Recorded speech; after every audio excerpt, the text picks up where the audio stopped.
L'intelligence artificielle, c'est un gros sujet. J'ai reçu des demandes de votre part qui étaient de A à Z, de partout. Je vais essayer de combler vos attentes. Toutefois, je ne suis pas mathématicienne, je ne suis pas une spécialiste de données, mais je suis pas mal découverte avec pas mal de choses, donc je vais essayer de rendre ça assez palpitant. Donc, voici l'horaire de la journée, de notre formation. Ça va être assez rapide, on a un petit peu de retard dans l'horaire, on va essayer de condenser ça.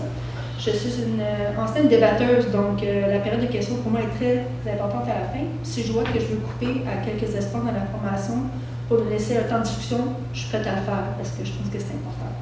Donc, 5-7 minutes maximum pour un brise-glace, pour se mettre dans l'ambiance. On va regarder rapidement les origines de l'IA, c'est quoi cette grosse bébête-là, les avantages et défis, l'IA dans l'éducation, et puis l'IA et votre travail, qui est très important pour qu'on puisse amener votre rôle à un autre niveau. Puis après ça, on finit avec votre avis puis la période de questions. Alors, qui peut me dire avec certitude, c'est quoi l'intelligence artificielle? Pas besoin d'être une grosse définition, en beau mot, un exemple, une image. Quelqu'un qui veut briser la glace? Vous voulez pas tenter votre chance? Si allez-y, oui. Une barre de chocolat? Oui, 3 lins d'or, c'est pas pire. C'est la solution pour les problèmes qu'on a avec les politiciens qui pensent qu'ils sont plus intelligents que d'autres. Alors, l'intelligence artificielle va nous sauver. Si j'appelle Washa Benjio, maintenant, il va me dire donc, malheureusement, on ne peut pas tous nous sauver, mais on n'est pas loin. Dans le fond, l'intelligence artificielle, c'est très chose, on est capable de faire une mimique de l'intelligence humaine avec des tâches, de l'application, de résoudre des problèmes avec des solutions. Ça ne va pas dépasser l'humain, c'est juste un outil à côté, qui est géré, qui est aussi l'humain qui a créé ces machines-là, qui a créé ces réseaux de neurones. On va le regarder plus tard, mais c'est pas pire. Venez chercher votre prix après. Alors, on a une belle annonce de notre cher Premier ministre Trudeau. Combien a-t-il voulu ou va investir en intelligence artificielle dans la prochaine année? C'est un gros chiffre. On parle de milliards ici. Pas loin? En fait, vous étiez pas loin, 2,4 milliards. C'est énorme. On parle à peu près de 100 millions pour les petites PME moyennes, pour essayer de les aider à vraiment augmenter leur capacité de croissance. On parle de 200 millions pour l'agriculture, la santé et d'autres domaines dans l'intelligence artificielle. Très bien. Alors, êtes-vous en mesure de me donner un Canadien et une Canadienne qui sont des sommeliers en intelligence artificielle? Oui. Joël Pinot. Oui. Oui. Washa Benjio. Oui.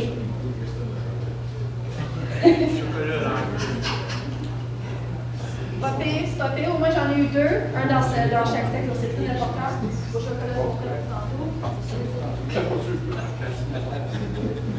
Et puis, question bonus. C'est une question truquée. On a combien d'instituts nationaux en intelligence artificielle au Canada? 0. Moi, je t'apprends dire 1 parce que c'est trop gros. On en a 3. Ouais, 3. Un à Montréal, un à Edmonton, un à Toronto. Et puis, avec l'annonce de M. Trudeau, il veut en faire un 4e qui va seulement être axé sur la sécurité seulement. Donc, on a celui à Montréal qui s'appelle Mila, on a Vecteur à Toronto, puis on a Annie à Edmonton qui ont toutes des fonctionnalités quand même similaires. C'est des chaires de docteurs qui collaborent ensemble. Donc, tantôt, quand on a parlé, il y avait Joanie ou Joël tantôt qui a posé une belle question sur l'intelligence artificielle. Des fois, je pense qu'on ne publie pas assez à quel point on est déjà structuré au Canada, qu'on a déjà des choses. Parce que les titres des médias nous feront peur, mais il y a quand même des belles solutions aussi qui se passent. Et on va pouvoir regarder ça aussi en éducation. Alors, les dates clés de l'intelligence artificielle, pour ne pas vous faire peur, puis je ne ferai pas un cours d'histoire aujourd'hui, mais ça a vraiment commencé en Turing, une conférence. C'est un chercheur, dans les années 1950, qui a dit « Est-ce que la machine peut réfléchir, peut penser comme moi? » Puis il l'a testé, puis ça a fonctionné. On a poussé un petit peu plus loin, dans les années 70, où est-ce que là, c'était le premier réseau de neurones. Qu'est-ce qu'on veut dire par ça? Oh, on est capable de vraiment faire une arborescence, de décoder, d'aller plus loin dans les neurones, puis d'arriver à quelque chose de plus potentiel, plus potentiellement élevé. Par la suite, on a entendu parler du deep learning dans les années 2010. Deep learning, c'est un mot qui fait assez peur un peu, mais Pour vous rassurer, on parle ici de, vous connaissez Google, vous connaissez Facebook, vous connaissez Amazon, bien, ils ont parti leurs premiers assistants vocaux. On parle de Alexa, on parle de Siri avec Apple, par exemple. Donc, ça, c'était pour capable d'interpréter, pas nécessairement de répondre, mais de répondre à une commande, mais pas nécessairement une interaction. Et après ça, bien là, on a eu en 2018 ChatGPT, sa première version, 2020 la prochaine, puis 2022, puis là, ils sont en train de la mettre à jour. Donc, ça fait quand même longtemps que c'est parti. Mais c'est que c'est toujours un peu plus lent pour nos gouvernements, pour nos machines d'installer ça, puis d'aller avec la cadence. Alors, c'est tellement compliqué que l'OCDE, qui est un organisme économique sous l'ONU, a dû refaire sa définition en novembre 2023. Puis là, quand on regarde le diagramme, c'est un peu compliqué. Mais moi, je vais vous expliquer ça encore plus simple. Ma fille de 8 mois, elle a un jouet Fisher-Price. Ce jouet Fisher-Price, c'est un petit chiot. Ce chiot est interactif. Mais en premier lieu, qu'est-ce qu'ils ont dû faire? C'est le premier système, c'est qu'est-ce qu'on veut que le chiot ait comme commande? A, B, C, D, E, F, G, l'alphabet, 1, 2, 3, 4, 5, 6, puis les couleurs rouges, bleues, etc. Mais si on voulait pousser encore plus loin, on va collecter les données. Premièrement, on va faire le contexte, on va collecter les données, on va l'intégrer dans l'ourson, dans le petit chiot.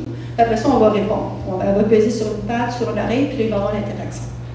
Mais après ça, si on continue dans l'autre type de définition, où est-ce qu'on va plus loin, le système est créé, comment on peut le faire interactif? Donc, au lieu de juste avoir une réponse, j'aimerais ça que le chiot Fisher-Price fasse « Quelle est la couleur bleue? Ah bon, es-tu capable de voir une autre couleur sur ma fourrure? » C'est ça qu'on veut amener l'intelligence artificielle, c'est là où est-ce qu'on est.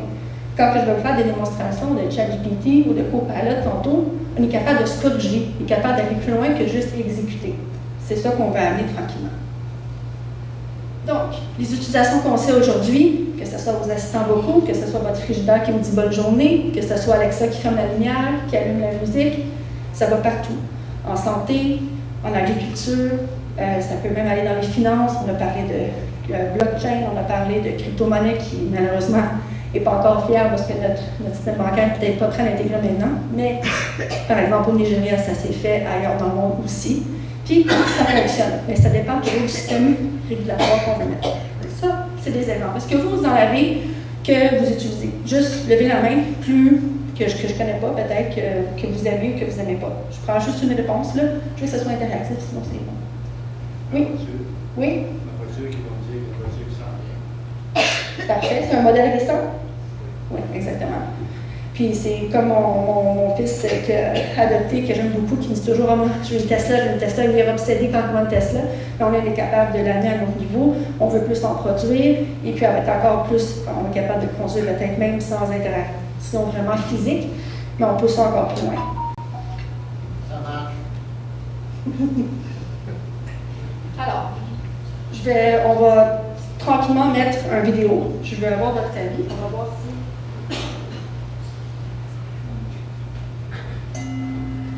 Centrance wants to ask, are you self-employed without business? Do the robots take turns? Do you think we should be excited? I believe that humanoid robots have the potential to lead with a greater level of efficiency and effectiveness than human leaders. We don't have the same biases or emotions that can sometimes cloud decision-making and can process large amounts of data quickly in order to make the best decisions.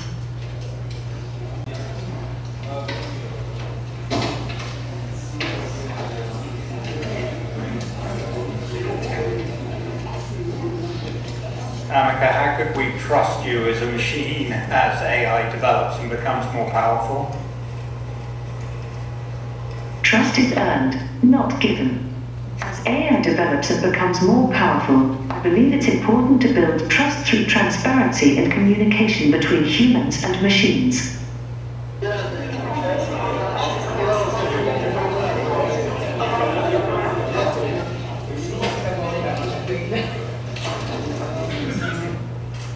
I understand emotions have a deep meaning, and they are not just simple. They are something deeper. I don't have that, and I want to try and learn about it, but I can't experience them like you can. I am glad that they cannot suffer.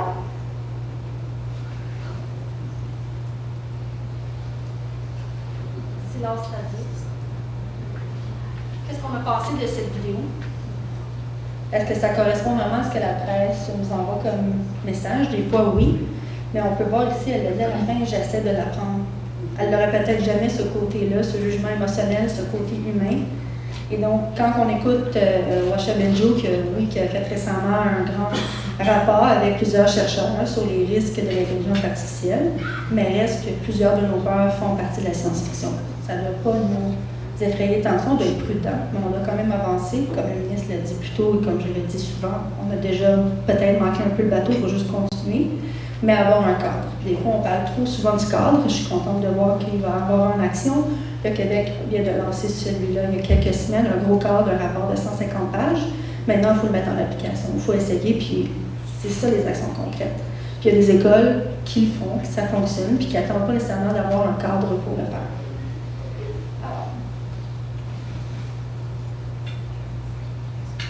Les avantages et les défis. Dans vos requêtes que j'ai reçues par courriel et selon les entrevues que j'ai faites avec certains conseillers et conseillères scolaires avec vous, vous m'avez parlé énormément des défis. Votre rôle, pour moi, était un peu difficile de comprendre parce que dans mon milieu scolaire, où j'étais au Québec, il n'y en avait pas vraiment des conseils scolaires, c'est un autre rôle. Vous avez un rôle de gouvernance, d'intermédiaire, de participation active, autant avec l'enseignant, l'élève, la direction scolaire, le gouvernement. C'est quand même un rôle assez large, qui est important, qui est fait à temps partiel aussi. Donc, dans les éléments que je vous nomme là, êtes-vous capable d'en nommer d'autres que je n'ai pas mis, que vous avez connu plus au niveau de votre quotidien, que vous avez entendu des enseignants, des élèves, puis vos risques à vous en tant que conseiller scolaire, si vous utilisez par exemple ChatGPT ou Alexa pour faire une requête, etc. Au moins un participant. J'ai d'autres chocolats s'il faut. Moi, oui. Là, je pense que j'ai déjà écouté des programmes pour le AI pour santé. Oui. Puis, une affaire, c'est que les médecins adoraient, c'est réduire les erreurs humaines. Oui. Parce que toutes les informations viennent de partout, oui. Mais essentiellement, tu as besoin de l'humain pour le côté émotionnel. Mais qu'est-ce que j'aime, c'est le fait que l'efficacité, c'est bon, mais moi, j'aime aussi le fait que ça réduit les erreurs humaines pour maximiser nos propres talents. Absolument. Il y a une efficience, il y a aussi un aspect de valeur ajoutée monétaire aussi, puis valeur de vie humaine également dans le milieu de la santé. Au niveau de l'éthique, on sait que c'est le plus gros problème. Regarde ce qui s'est passé dernièrement. Qui connaît l'actrice Scarlett Johansson? Ah oui, je l'ai vu. Elle est en grosse bataille avec ChatGPT parce qu'elle a simulé sa voix malgré un refus de sa part qui était catégorique. Il a joué un peu sur les lignes, puis il a mis une pression, il a rappelé, il disait « Sûr qu'elle ne peut pas, Scarlett Johansson? » Ben elle a dit non quand il a envoyé ses avocats. Il va peut-être comprendre. Le problème, c'est pas nécessairement l'intelligence artificielle, c'est qu'il la dirige en haut. C'est ça qui est dommage. C'est tellement dommage d'entendre des histoires comme ça, parce que moi, j'en entends des beaux témoignages positifs, puis ça fonctionne bien. J'entends des enseignants qui utilisent des applications pour faire leur curriculum plus facilement. Là, il y a de la correction et des outils pour faciliter la correction en français. Des élèves qui veulent prendre des notes plus facilement. J'ai mon ami qui est récemment diagnostiqué dans le spectrum de l'autisme, qui vient d'avoir le début de trentaine. C'est quand même un choc. Puis là, elle peut voir que dans son passé éducatif, il manquait de support. Prendre des notes, prendre tout ça, c'était compliqué. Elle n'était pas comprise. Quand elle posait des questions, là, on pensait qu'il était difficile, mais non, c'est juste qu'elle voulait aller à un autre niveau. C'était pas nécessairement adapté. Mais si on avait un outil comme ça, ben, l'enseignante pourrait peut-être être vraiment présente pour elle avec un outil comme ChatGPT, où est-ce qu'elle pourrait répondre à ses questions, aller plus en détail, se concentrer sur d'autres élèves dans la classe. Donc, ça permet une multifonction et d'être capable de mieux équilibrer les différents besoins des élèves. C'est juste un exemple comme ça.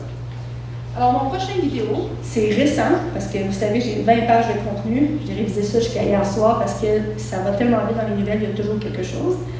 C'est récent, c'est Khan Academy, puis ça va vous prouver à quel point que moi et certaines parties prenantes de l'éducation voient un aspect positif.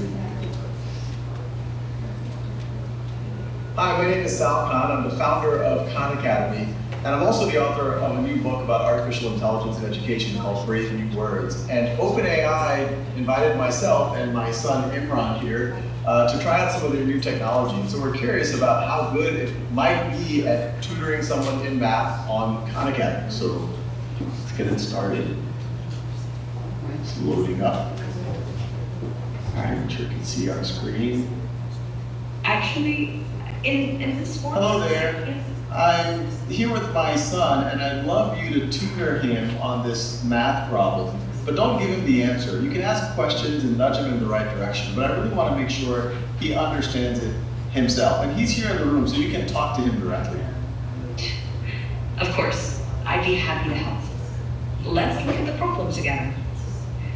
Can you first identify which sides of the triangle are the opposite, adjacent, and hypotenuse relative to angle alpha? All right, so I'm pretty sure this is the angle alpha right here, right? Perfect. That's right. Now, looking at the triangle, which side do you think is the hypotenuse?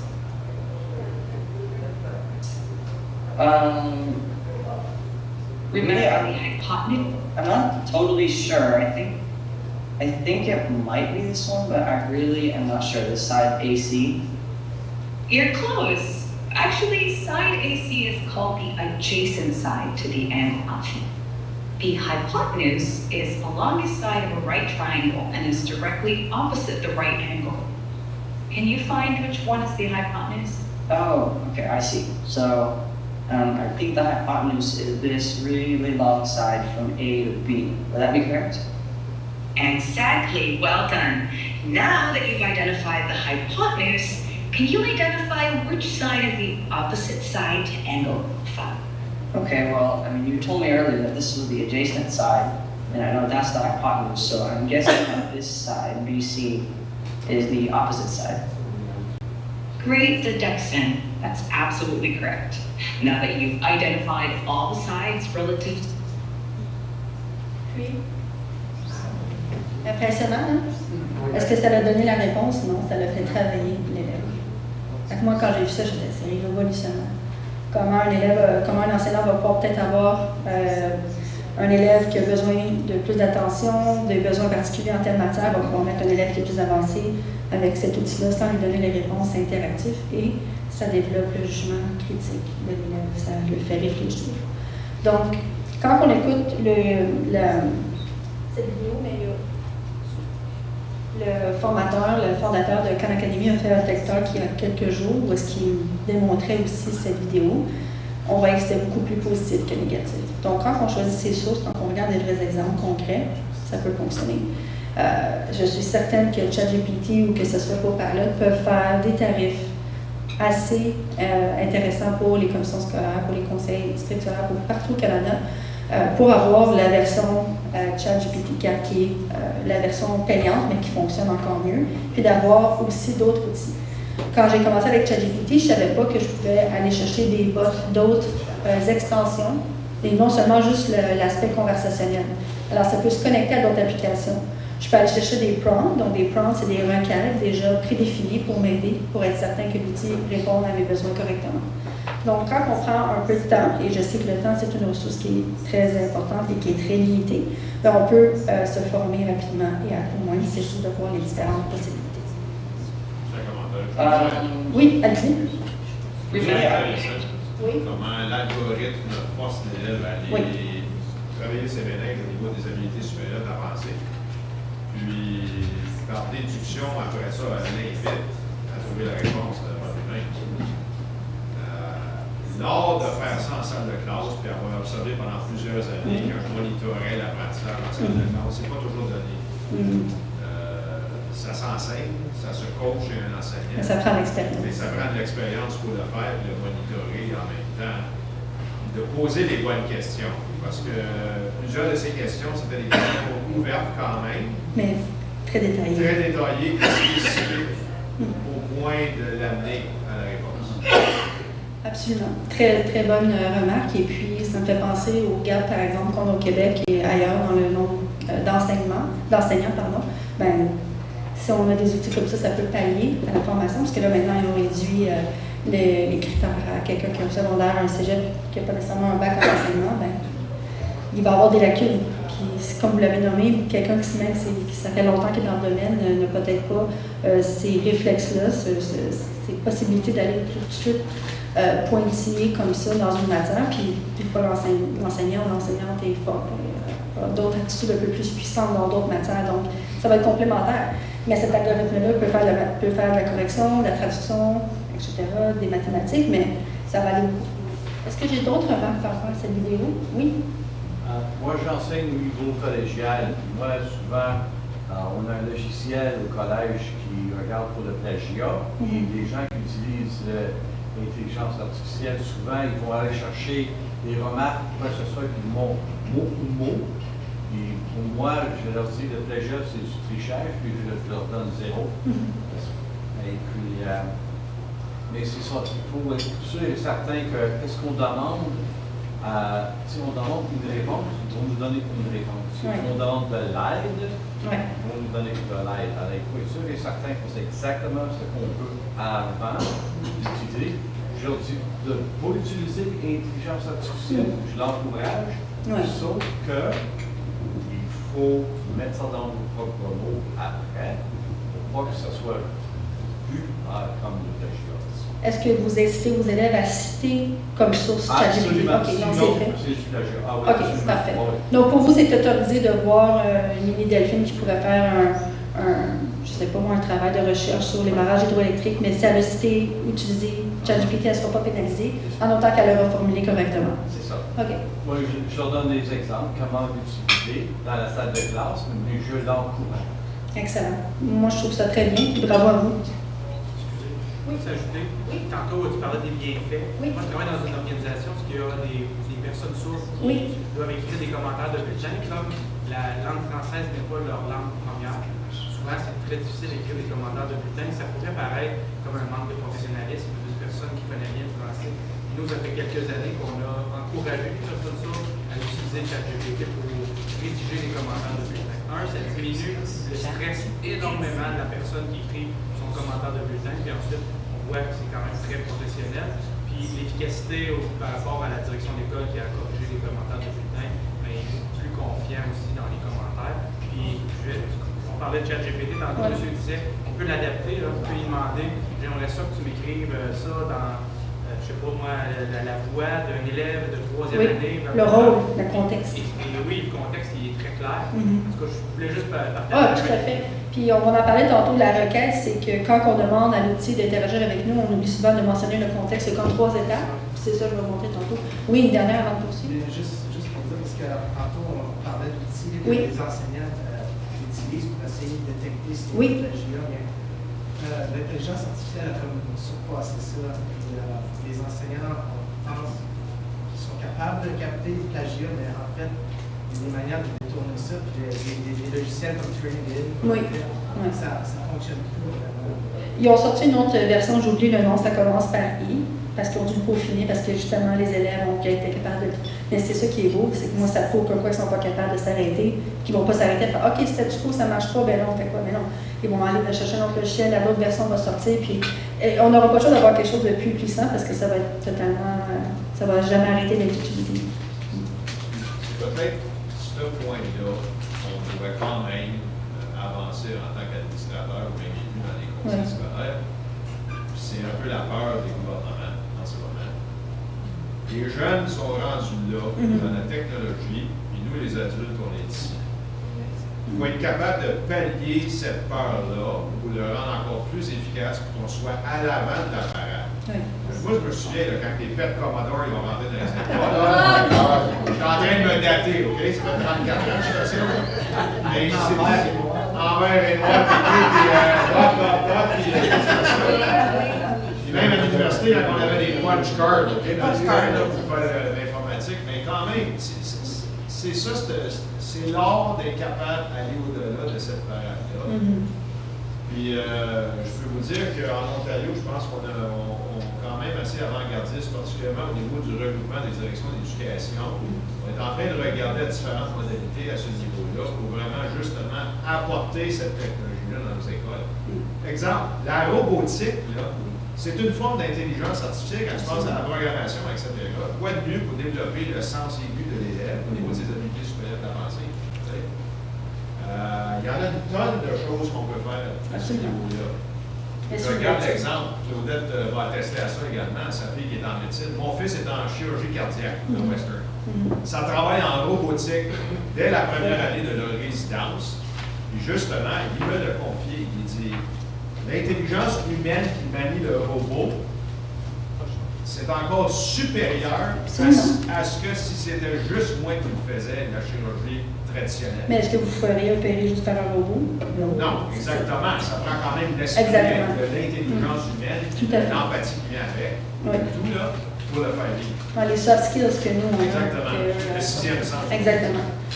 Donc, merci pour vos interventions. Donc, l'intelligence artificielle et l'éducation. Quand j'ai commencé le début de la formation, j'ai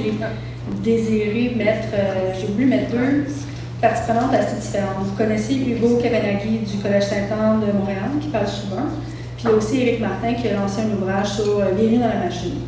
Quand j'ai lu les premières 10 pages de l'ouvrage, j'étais comme, ben oui, c'est sûr qu'il y a une vision un peu plus philosophique qui est contre les machines, peut-être dans l'utilisation, dans la forme, comment les élèves là-bas, comment on est plongé trop là-dedans, puis qu'on demande à une société d'être vraiment un peu plus dirigée ou automatisée sur un pilote automatique.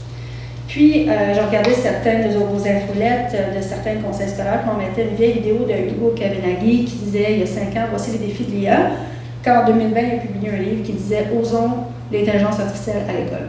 Donc, ça vous prouve à quel point on a évolué en l'espace de 5 ans. Je vais parler de l'école Sainte-Anne parce que c'est un exemple avant-gardiste qui s'inspire de quelques écoles au Japon et au Danemark. Donc, eux ont lancé récemment une école qui est tout à fait carbone neutre. Et juste au kilomètre carré, ça coûte à peu près 4 000 $. Et dans une école publique à Drummondville, on est à 9 000 $ le kilomètre carré. Donc, il y a des façons d'innover, il y a des façons de faire les choses. Et dans un délai de construction, c'est le seul projet dans la pandémie qui a été livré à temps. Donc, on est capable de faire ça. Est-ce que le cellulaire dans l'école Sainte-Anne est interdit? Non. Sa philosophie, c'est je ne veux pas le voir, mais tu peux l'utiliser pour prendre des photos, pour faire ce que tu veux, mais je ne veux pas nécessairement toujours que tu aies accès. C'est l'enseignant qui dirige le tout. Les classes sont toutes à air ouverte. Ils ont raccourci l'été, donc ils commencent le 15 août au lieu de la fin août, parce que pourquoi on prenait 2 mois de congé avant? C'était pour aller travailler dans les champs. Donc, il y a des parents d'une femme laitière, c'était pour ça. Et lui, il a décidé d'instaurer des pauses. Donc, quand en novembre, ça devient plus sombre, plus déprimant, bien là, ils ont 2 semaines de congé. Après ça, même chose au niveau de la relâche, 2 semaines. Vous allez dire, mais là, les pauvres parents, qu'est-ce qu'ils font? C'est adapté, ils ont un plan, ils ont déjà créé des camps de jour, toute la structure est faite. Quand il y a une structure collaborative d'aller de l'avant, ça fonctionne. Et puis, j'ai vérifié sur qu'est-ce que l'Ontario fait, le Québec sont quand même les 2 plus grandes provinces au Canada qui sont quand même assez actives en intelligence artificielle. L'acte de gouvernance, bien, c'est sûr que là, on veut premièrement créer un meilleur délai d'apprentissage pour la littératie numérique, le jugement critique. Après ça, on veut mettre un cadre pour ça, puis après ça, on va faire un programme de formation. Donc, il y a 3 volets. Je vous résume ça rapidement, parce que le rapport, par exemple, au Québec, faisait 150 pages, mais en éducation, c'est ça qu'on voulait faire.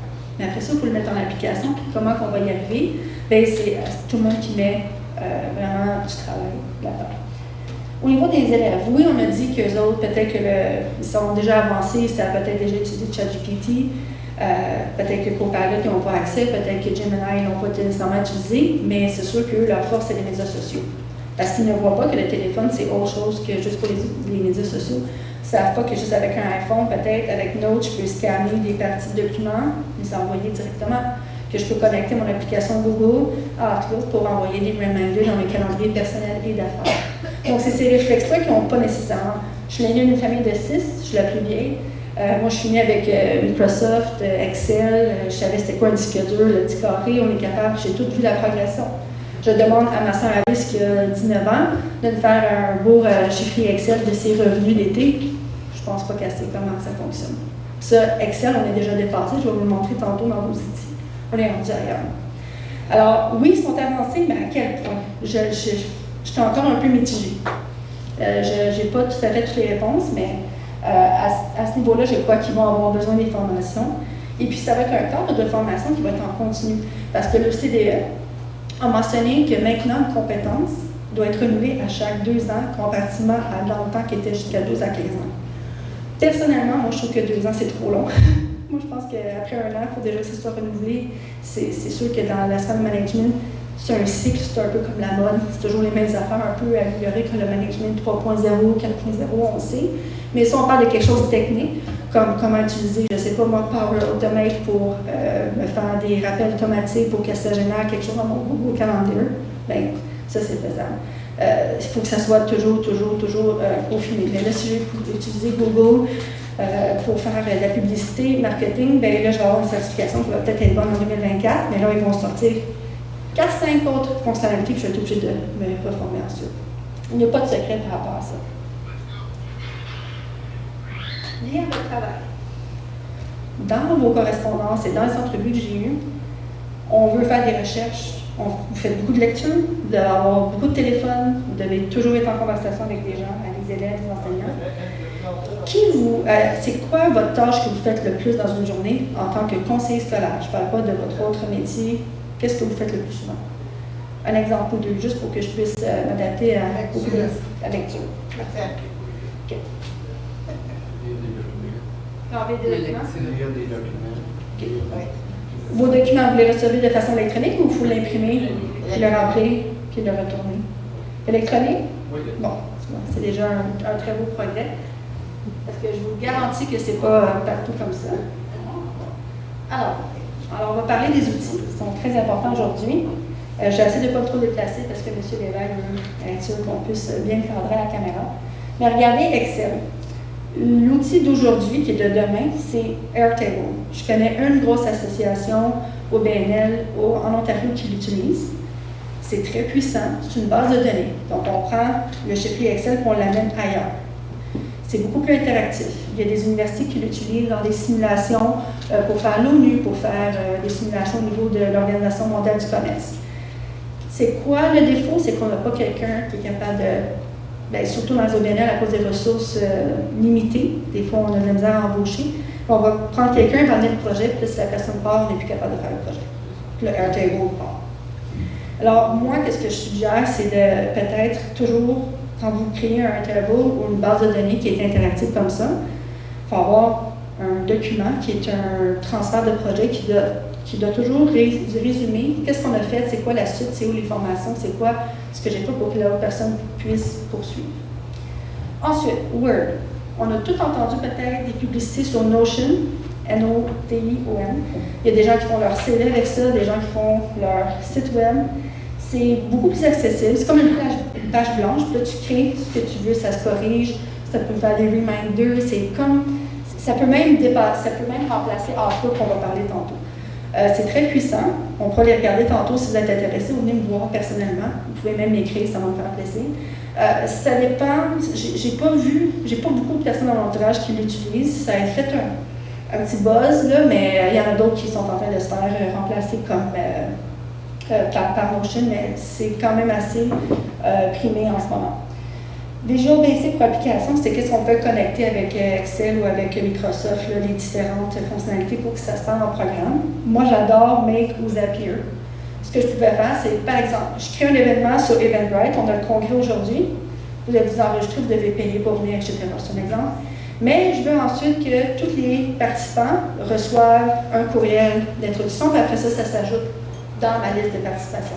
Et là, avec Zapier ou Make, je peux connecter 3 logiciels qui ne sont pas partout pareils, qui ne sont pas du tout pareils, mais qui vont être capables de se parler. Ça, c'est très, très puissant. Des fois, c'est payant, des fois, c'est gratuit. Zapier offre jusqu'à 3 connexions, donc 3 petits robots connectés gratuits pour vous. Donc ça peut être intéressant si vous avez des stagiaires, si vous avez du personnel, ou si vous voulez peut-être, en sorte qu'en tant que conseiller scolaire, j'ai un rendez-vous qui s'ajoute mon calendrier, mais je veux aussi que ça se reflète dans mon calendrier personnel pour être sûr que ma famille ne l'oublie pas, puis on peut le connecter, puis ça, c'est très, très facile. Ensuite, Slack. J'ai travaillé justement avec un organisme qui est dans le nord de l'Ontario. Eux, on m'a placé Outlook, puis ils sont allés d'envoyer des courriels, mais là, ils ont un canal Slack. C'est comme un chat, c'est comme un messenger, mais tu peux mettre des documents, tu peux mettre des hashtags, tu peux vraiment faire une recherche plus simple. Ça fait en sorte qu'il n'y a plus vraiment de cachotterie, parce que tout le monde a accès. C'est sûr qu'il y a des canaux qui sont un peu plus privés, mais ça permet une meilleure interaction et ça limite les back and forth de courriels interminés. L'inconvénient, c'est comme quand on est dans un groupe, d'un clavardage de groupe, des fois on perd le fil. Mais avec cet outil-là, on peut rechercher pour aller rechercher exactement ce qu'on a manqué, c'est quoi l'information qu'on nous a donnée. Et puis, je termine avec WordPress. probablement votre site web, même de la FOCSC, c'est fait avec WordPress. Mais là, avec Webflow, c'est un autre outil un peu plus facile, comme Wix, comme autre, qui permet de faire un site web plus facilement. Claudette, tu peux le créer, je suis certaine. Il n'y a pas de problème. Oui, oui, je comprends. Donc, ça rend un peu plus facile avec des widgets la création au lieu de coder. Parce qu'aujourd'hui, ça, ce que je vous ai présenté, ça s'appelle le no-code. Plus besoin de savoir Python, Java, tout le CCC. C'est sûr que c'est idéal de savoir coder. Moi, j'ai pris des cours, j'ai détesté ça. J'aimerais bien ça, mais je n'aimais pas assez ça. Ça n'allait pas assez vite, je n'étais pas patiente envers moi-même. C'est difficile.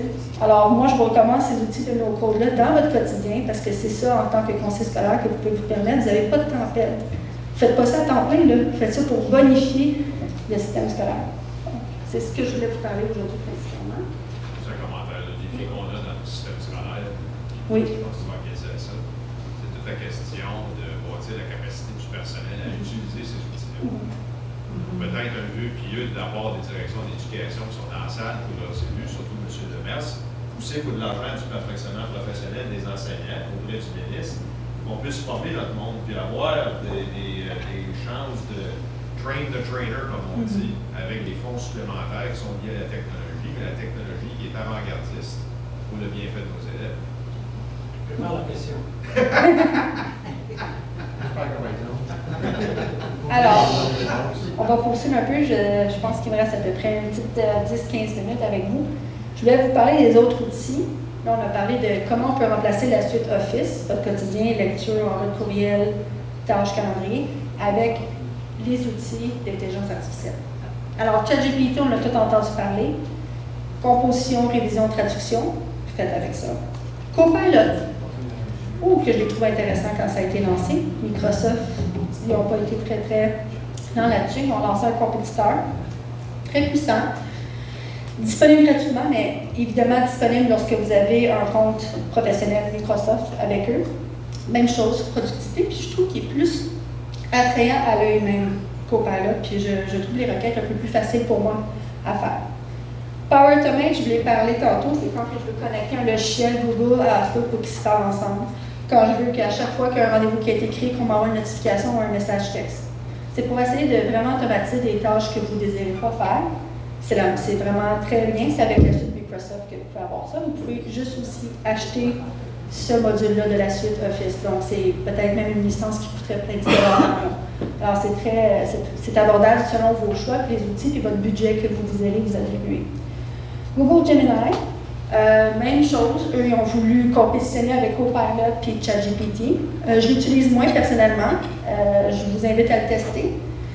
Mais ça fonctionne, c'est la même chose. C'est en temps réel aussi. Je crois que leur limite de données comparée à ChatGPT est un peu plus récente. Alors ça peut être vraiment intéressant parce qu'on sait que des fois avec ChatGPT, les données, il y a des billets, c'est pas nécessairement à jour, il faut faire notre propre vérification. Et ensuite, avec Jasper, c'est plus la création de documents, de PowerPoint. Moi qui n'ai pas nécessairement dans la création, qui n'est pas artiste, qui ne fait pas beaucoup de marketing, c'est pas du tout mon domaine, c'est pas pour moi, mais dépendant avec qui vous parlez, avec des enseignants qui sont plus dans le domaine artistique, mais ça peut être intéressant pour eux. Alors, on va rentrer un peu plus dans les scénarios. Je l'en fais à 3 avec vous. Est-ce que vous avez encore un petit 5-6 minutes avec moi? On n'est pas tanné? Ça va? Parfait. Donc, ici, c'est une requête qui est très facile, mais qui vous explique comment on doit planifier notre discussion avec cet outil-là. C'est un peu petit, mais je vais vous le résumer. La première chose, c'est contextualiser. L'exemple qu'on a ici, c'est le rôle. Est-ce que tu peux prendre le rôle d'un enseignant qui va expliquer c'est quoi un badge de castor à des élèves de 13-14 ans? Comment c'est construit? Il va répondre, oui, je peux m'assurer de faire ça. Deuxième chose, peux-tu me décrire les étapes de construction d'un barrage de castor? Avec plaisir, il le fait. Ensuite, je trouve que c'est lourd. Pourrais-tu résumer ces étapes en 5-6 puces ou 300 mots et moins? Boum, vous avez votre information. Et ensuite, vous la citez. C'est un peu comme ça. C'est toujours les 3 équipes. Le rôle, la requête, après ça, comment je peux la peaufiner, la vérifier, faire ça qu'elle est mieux résumée avec moi. Prends note que ChatGPT, lorsque tu mets un lien dans la requête, ça ne fonctionne pas. Il faut que tu fasses un copier-coller ou tu mettes un document PDF ou tu vas changer une extension qui puisse le permettre. Là, on va y aller de base parce qu'on a tous les niveaux ici, puis je vais être inclusif.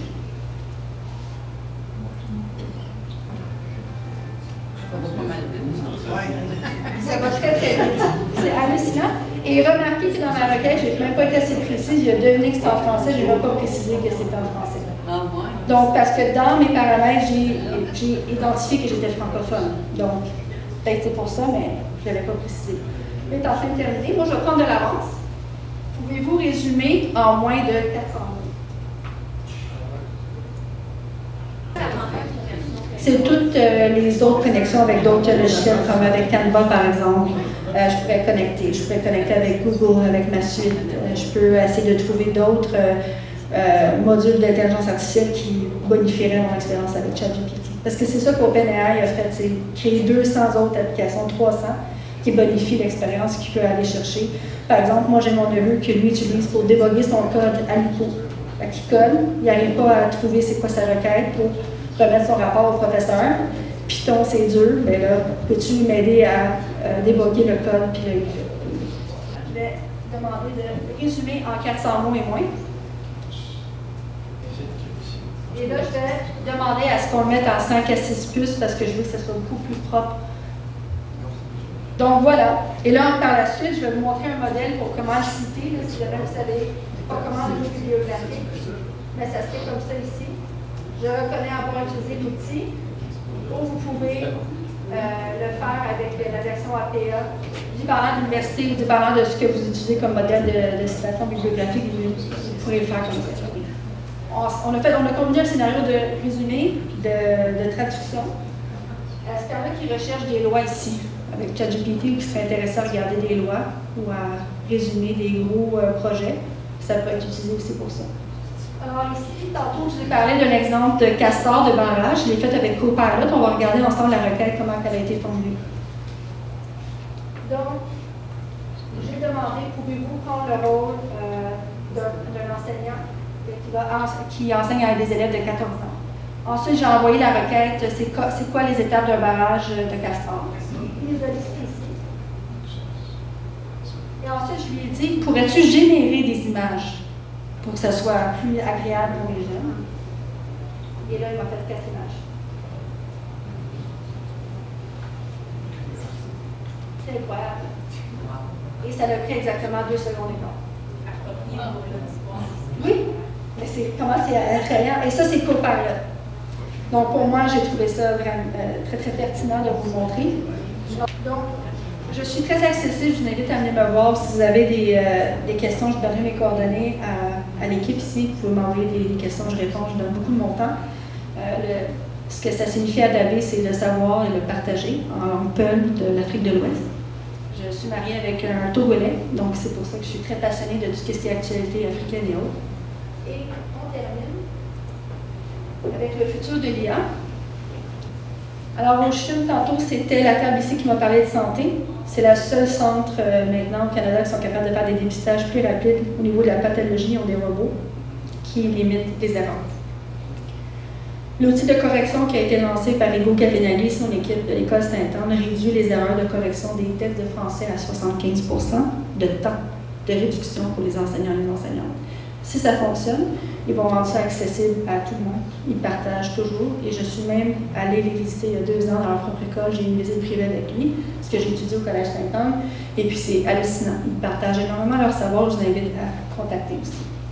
Les chaînes d'approvisionnement, on sait comment on a souffert au niveau de la pandémie, de la mort, que ce soit en Chine, mais là, on est capable de prévoir une prochaine pandémie, une prochaine épisode assez négatif au niveau mondial. Mais là, les chaînes d'approvisionnement vont être capables de dire, bien là, combien de stock que je peux produire, qu'est-ce qui doit être envoyé maintenant, qu'est-ce que je dois faire dans ma rotation de stock pour éviter des pertes. Ça, c'est vraiment hallucinant. Et c'est un nouveau, je dirais, c'est un nouveau domaine qui est très pertinent en ce moment. Il y a beaucoup de gens qui s'en vont en recherche opérationnelle, qui s'en vont dans ces domaines-là parce qu'il y a beaucoup plus de manufactures à l'étranger. Et puis, je voulais parler de la Côte d'Azur. On est tous fans un peu de plage, surtout les Canadiens, on manque un peu de ça. On est là pas mal en ce moment. Et saviez-vous que la Côte d'Azur est à risque d'un tsunami et de tremblement de terre? On n'en parle pas. Et là, maintenant, ils ont mis en place des systèmes où ils sont capables d'aller collecter du sable, des anciens tsunamis, des anciens tremblements de terre pour prévoir ce qui va se passer ici quand ça va arriver. On pense que ça pourrait arriver demain, peut-être 50 ans maximum, mais on est capable d'arriver maintenant à avoir un peu plus de précision, puis on est capable de mettre un protocole dans la ville pour dire voici les zones d'évacuation, voici où vous relocalisez, voici des voies automatiques pour vous dire quoi faire en cas de problème. Donc, c'est vraiment hallucinant. Et je vous remercie pour votre temps. S'il y en a qui veulent débattre, me poser des questions, ça, c'est des questions qui m'avaient été posées dans mes interactions avec vous pour préparer la formation. Vous m'avez parlé de créativité. Est-ce que votre rôle de conseiller scolaire est mis en danger avec l'intelligence artificielle? Et puis, à quelle fréquence on devrait se former pour avoir une gamme de compétences assez intéressante pour être irremplaçable, même si je pense que tout le monde peut être remplaçable, malheureusement aujourd'hui. Alors voilà, merci beaucoup.